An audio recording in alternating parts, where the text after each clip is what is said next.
Assalamualaikum warahmatullahi wabarakatuh. Saya Unisy Ferinda Pradani dengan nomor induk mahasiswa 0603520034. Pada kesempatan kali ini, saya akan membahas tentang tokoh filsafat humanistik, yaitu Rollo May. May lahir di Ohio pada tanggal 21 April 1909.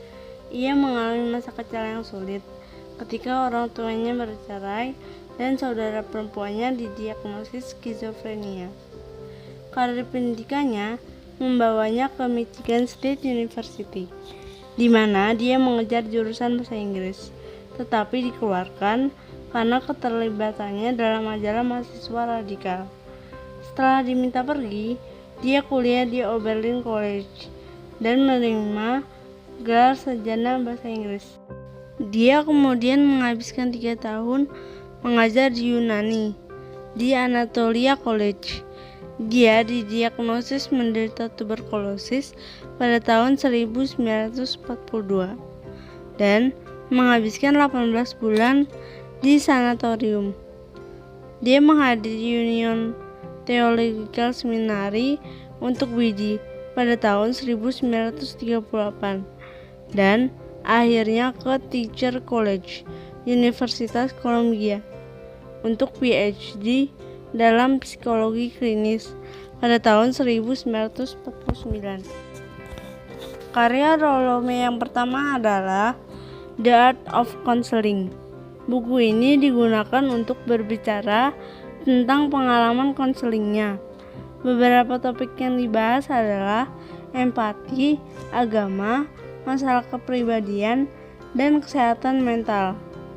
Dalam buku ini juga membahas bagaimana menangani jenis-jenis masalah tertentu yang dihadapi oleh seorang konselor. Karya kedua adalah The Spring of Creative Living.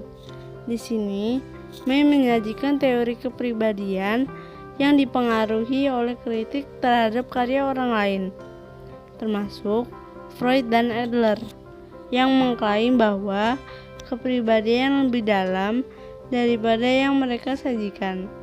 Disinilah May memperkenalkan maknanya sendiri untuk istilah yang berbeda seperti libido dari psikologi Freudian. May kemudian melanjutkan dengan berbicara tentang teori seperti Tuhan dan kemanusiaan. Selanjutnya ada The Meaning of Anxiety. Buku ini membahas kecemasan dan bagaimana hal itu dapat mempengaruhi kesehatan mental. May juga membahas bagaimana dia percaya bahwa mengalami kecemasan dapat membantu perkembangan dan bagaimana menanganinya dengan tepat dapat menghasilkan kepribadian yang sehat. Selanjutnya, ada Man's Search for Himself. Dalam buku ini, May berbicara tentang pengalamannya dengan pasien dan masalah berulang yang mereka alami, seperti kesepian dan kehampaan. Dalam buku ini, membahas juga bagaimana manusia memiliki kebutuhan bawaan akan rasa nilai dan juga bagaimana kehidupan seringkali dapat menghadirkan rasa kecemasan yang luar biasa. Yang kelima ada Love and Will, salah satu buku yang paling berpengaruh. Dia berbicara tentang perspektifnya tentang cinta dan dynamic, bagaimana itu adalah bagian dari alam dan bukan superego. Dia juga membahas bagaimana cinta dan seks bertentangan satu sama lain dan bagaimana keduanya adalah dua hal yang berbeda. Psikologi eksistensial adalah ilmu pengetahuan yang mempelajari usaha perilaku manusia untuk memahami manusia dengan mengatasi jurang pemisah antara subjek dan objek.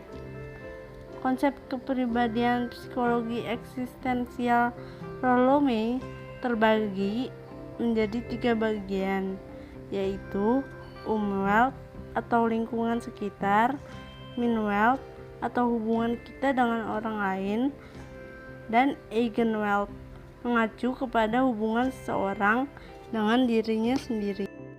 4 bentuk cinta menurut Rolome adalah: yang pertama, care, membahas kepedulian individu berhubungan dengan simpati dan belas kasih.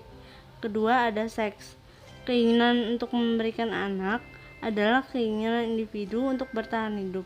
Ketiga, eros dan kematian. Ketika individu mencintai individu lain, salah satunya harus siap untuk menerima segala kemungkinan. Keempat, philia, merupakan bagian dari penerimaan, di mana orang yang dicintai menerima dan menikmati ketika dicintai.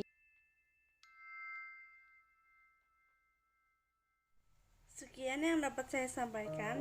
Wassalamualaikum warahmatullahi wabarakatuh.